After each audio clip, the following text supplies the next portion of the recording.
जय श्री राम। मैं आयुष्य सिंह बेस्ट। आज मैं सबसे हाईलाइटेड मुद्दे के बारे में बात करने जा रही हूँ, वो है 100 रुपए का पेट्रोल। जी हाँ, लोगों का कहना है कि 100 रुपए का पेट्रोल देखा पहली बार। देश की जनता को बोलना चाहती हूँ कि बहुत कुछ आपने देखा पहली बार, लेकिन आप बताने में उसको संकोच करते हो। लेकिन अगर आप बताने में संकोच करते हो तो मैं बेड़ा उठाती हूँ इस चीज का और जनता को बताती हूँ कि क्या क्या देखा आपने पहली बार, और देखने की आदत भी डालो। मैं देश की जनता को बोलना चाहती हूँ जिनका कहना है कि पहली बार देखा 100 रुपए का पेट्रोल, तो जनता को बताना चाहती हूँ कि पहली बार आपने देखा होगा चाइना को पीछे भागते हुए। पहली बार देखा 100 रुपए का पेट्रोल, पहली बार देखा होगा पाकिस्तान को घर में घुस के मारते हुए। पहली बार देखा आपने 100 रुपए का पेट्रोल, पहली बार देखा होगा दुनिया को भारत से वैक्सीन मांगते हुए। पहली बार देखा आपने 100 रुपए का पेट्रोल, पहली बार देखा होगा आपने किसानों के खाते में सीधा 6,000 रुपए जाते हुए। पहली बार देखा आपने 100 रुपए का पेट्रोल, पहली बार देखा होगा आपने गरीबों को फ्री राशन और पैसे और फ्री का सिलेंडर। पहली बार देखा आपने 100 रुपए का पेट्रोल। भाई साहब, पहली बार देखा होगा आपने भारत का डंका विदेश में बजते हुए। पहली बार देखा आपने 100 रुपए का पेट्रोल, पहली बार देखोगे आत्मनिर्भर भारत को और आदत डालो। और देश की जनता से बोलना चाहती हूँ जिनको 100 रुपए का पेट्रोल दिखता है, एक महीने में ज्यादा से ज्यादा कितना पेट्रोल भरवाओगे? 3 से 4 बार।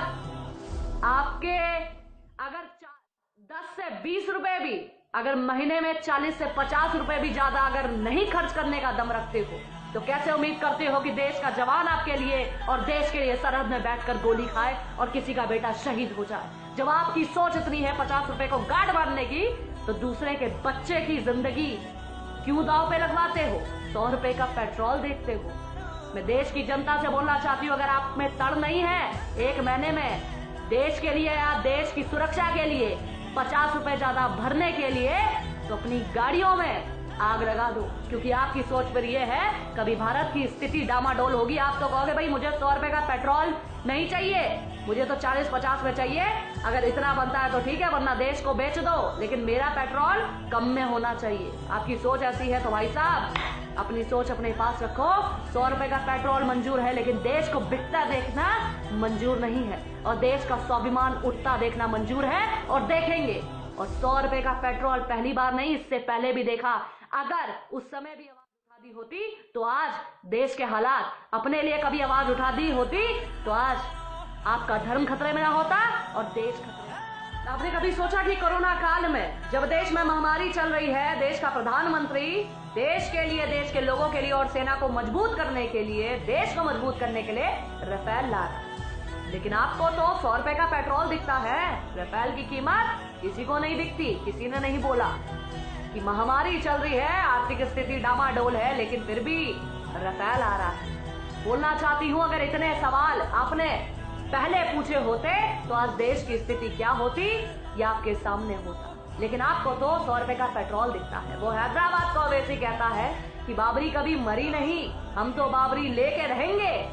बाबरी जिंदा है सबके दिलों में और सामने भी। लेकिन तुम 100 रुपए में अटके रहना, तुम पेट्रोल की बात करना। ये जो राम मंदिर भी कोरोना काल में मिला है, इसके ऊपर भी खतरा है, लेकिन तुम्हें क्या फर्क पड़ता? तुम्हें तो 100 रुपए का पेट्रोल के बारे में बात करोगे ना। वो फैक्ट्स पे लड़ते हैं, वो पैसे पे नहीं, वो चीजों पर कि हम जाएं, हमारे बाद भी लोग लड़ते रहे इसके लिए और देखते रहे, इतिहास पढ़ते रहे और देश में कब्जा जमाए। तुम कहते हो 100 रुपए के पेट्रोल की बात करो, टमाटर प्याज की बात करो। इतिहास रहे ना रहे, धर्म रहे ना रहे, देश रहे ना रहे, हमारे बात कोई सीख पाए ना पाए, दूसरा कब्जा कर ले, हमें इससे मतलब नहीं। लेकिन देश में पहली बार 100 रुपए पेट्रोल को आसमान छूते पहली बार देखा। आत्मनिर्भर भारत भी पहली बार देखोगे और बहुत कुछ निश्चित रूप से पहली बार देखोगे। और जागो 100 करोड़ हिंदू, अरे जागो 100 करोड़ हिंदुओं, देश में हिंदू राष्ट्र भी पहली बार देखोगे। बोलिए जय श्री राम, जय हिंद, जय भारत। बहन जी नमस्ते। पहली बार देखा होगा, क्या क्या बोल रही हैं, चाइना को पीछे जाते हुए। पहली बार देखा होगा पाकिस्तान में घुस के मारने के लिए, है ना। पहली बार देखा होगा देश से देश के लिए रुपया लेके आते हुए। तो उन बहन जो कि मैं बताना चाहता हूँ, पहली बार देखा होगा देश के 29 लोग इस देश से रुपया लेकर, करोड़ों रुपया लेकर के रफू चक्कर हो गए। और वो जो बोलता था ना साधु कि हम चौकीदार हैं, हम भी चौकीदार हैं, और तुम्हारे जो अंधभक्त भाई लोग हैं बोलते थे हम भी चौकीदार हैं, उनके सामने से 29 करोड़ रुपया लेकर रफू चक्कर 29 लोगों ने करोड़ों रुपया कर्ज लेकर के भारत से, और वो रफू चक्कर होकर विदेश चले गए। कहाँ गए थे तो तुम्हारे चौकीदार भाई लोग? नहीं पूछा? चाइना को बोल रही हो कि चाइना को पीछे जाते हुए पहली बार देखा होगा। 200 मीटर अंदर घुस गए हैं हमारे देश में, ठीक है ना। वहाँ अपना वो क्या नाम है घर बना लिए हैं हमारे बॉर्डर पे चाइना का, और बोल रहे हो वो पाकिस्तान में घुस के मारे थे। वो आर्टिकल स्ट्राइक था। आर्टिकल स्ट्राइक वो होता है कि जो बॉर्डर के अंदर घुस के उनके सरहद में जाके मार के आए। कोई कुछ भी नहीं हुआ है। पाकिस्तानियों की ज़रा न्यूज़ देख लिया करो, ऐसा कुछ भी नहीं हुआ है। किस दुनिया में जी रही हो तुम? पहली बार देखा होगा हमारे इंडिया के लाल किले को गिरवी रखा गया, ये भी पहली बार देखा होगा ना। और पहली बार देखा होगा हमारी इंडियन जो रेलवे है उसे बेच दिया गया, पहली बार है ना। पहली बार देखा होगा पिछले 70 सालों में ऐसा कभी नहीं हुआ। पहली बार देखा होगा हमारे इंडिया एयरपोर्ट है, पहली बार देखा होगा इंडियन एयरपोर्ट है, उसे भी बेच दिया गया। जितनी भी बड़ी बड़ी सरकारी कंपनियां थीं उन्हें भी प्राइवेट कर दिया गया है, ये भी पहली बार हुआ है ना। पहली बार देखा होगा किसान सड़कों पर चढ़ के आंदोलन कर रहा है। पिछले 70 साल में ऐसा हुआ था? कभी आंदोलन हुआ था? नहीं हुआ था ना। ये भी पहली बार हो रहा है। पहली बार देखा होगा जो महिलाओं का, छोटी छोटी नाबालिग बच्चियों का बलात्कार हो रहा है, उस पर वीडियो वायरल हो रही हैं, लेकिन सरकार कुछ नहीं कर रही है, घंटा हिला रही है, घंटा, समझी। ये भी पहली बार हो रहा है। अरे ये कौन सी शक्ल की आ गई यार, समझ में नहीं आता है। इसको तो गाली देने में भी शर्म आ रही है कि यार इतनी बड़ी अंधभक्ति नहीं है ये। और क्या कहा तुमने? विदेश से कर्जा लेकर आए कोरोना काल में 20 लाख करोड़ का पैकेज आया था। कहाँ गया वो? मोदी के पिछवाड़े में घुस गया वो 20 लाख करोड़। कहाँ लेके गया वो कर्जा? किसी को पैसा मिला क्या? और क्या कह रही है सिलेंडर फ्री में दे रहे हैं? कौन सी दुनिया में जी रही है तू? सिलेंडर फ्री में दे रहे हैं। मैं सिलेंडर खुद खरीद करके लाया हूँ अपने घर में, एक भी रुपए का कोई फ्री नहीं मिला, ठीक है ना। 900 रुपये का अभी प्रेजेंट टाइम में अभी 900 रुपये का सिलेंडर मिल रहा है।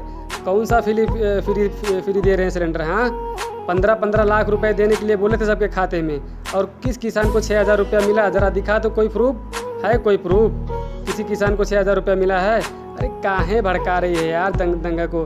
अरे इस देश को बोल रही है देश को बिकने नहीं दूंगी मैं, देश को बिकने नहीं देगी। देश की जितनी भी धरोहर है सबको एक एक करके बेचता जा रहा है, कह रही है देश को बिकने नहीं देंगे। ये देश नहीं तो क्या है? इनसे अगर कोई मुद्दे की बात कर लो ना, किसी मुद्दे पे बहस, तो ये क्या कहेंगे कि देश को बिकने नहीं दूंगा। अरे मैं एक बात तुझसे पूछना चाहता हूँ, चूतिए की शक्ल की, एक बात पूछना चाहता हूँ, पिछले 70 साल में देश बिक गया था क्या? अभी 6 साल आ गया तो देश नहीं बिकने दूंगा, देश नहीं बिकने दूंगा। पिछले 70 साल से जो कांग्रेस सरकार थी तो क्या देश बिक गया था? ये जो बीजेपी सरकार जो देश की धरोहर को बेच रही है ना, इसका बाप बनाकर नहीं गया था, कांग्रेस बनाकर गई थी, समझ गई ना। इतने बड़े बड़े विद्यालय, इतने बड़े बड़े यूनिवर्सिटी, ये सारे की सारी कांग्रेस बनवाई है। बीजेपी कोई विद्यालय, कोई यूनिवर्सिटी, कोई अस्पताल, कोई विद्या आश्रम कुछ भी बनाया है? कोई अनाथालय कुछ भी बनाया है? नहीं बनाया ना अभी तक। इनसे क्या राम मंदिर बनाने जा रहे हैं? राम मंदिर से किसका फ़ायदा होने वाला है? घंटे का फ़ायदा होने वाला है किसी का, ठीक है ना। राम मंदिर के जो पुजारी हैं, जो पंडित हैं, उन्हीं को फ़ायदा होने वाला है। बाकी हमारे देश की जनता, जैसे जो भिखारी, किसी हमारे देश के किसी भी आम आदमी को जाकर पुजारी बना के बैठाओ अंदर तो जाने, वहाँ पे सिर्फ यही पंडित लोग जाके बैठेंगे, पूजा पाठ करेंगे और जनता को लूटेंगे, उन्हें डराएंगे, उनके ऊपर ग्रह क्लेश है, ये है वो है, डरा करके उनसे पैसा लेंगे, लूटेंगे। इसीलिए ये बनाया जा रहा है मंदिर से किसी का फ़ायदा हो रहा है? अगर तुझे मंदिर से बहुत ज़्यादा फ़ायदा हो रहा है तो आज के दिन कसम खा के बोल कि जितना भी तेरे आने वाले जो भविष्य हैं, जो तेरे आने वाले बच्चे हैं, उनको बोल तू मंदिरों में एजुकेशन देगी उन्हें विद्यालय में जो कांग्रेस ने बनवाई है उस विद्यालय में तू उन्हें एजुकेशन नहीं दिलाएगी। वादा कर आज, फिर तुझे मान जाऊंगा कि तू बहुत बड़ी देशभक्त है, ठीक है। और किस देशभक्ति की बात कर रही है तू? कह रही हिंदू धर्म खतरे में है। पिछले हजारों साल में जो कि जबकि हमारा देश आज़ाद नहीं हुआ था, जबकि देश हमारा गुलाम था, तब तो हिंदू धर्म खतरे में नहीं आया। पिछले 70 साल में हिंदू धर्म खतरे में नहीं आया जब कांग्रेस सरकार थी। जब से बीजेपी सरकार आ गई तब से कांग्रेस खतरे में हो गया।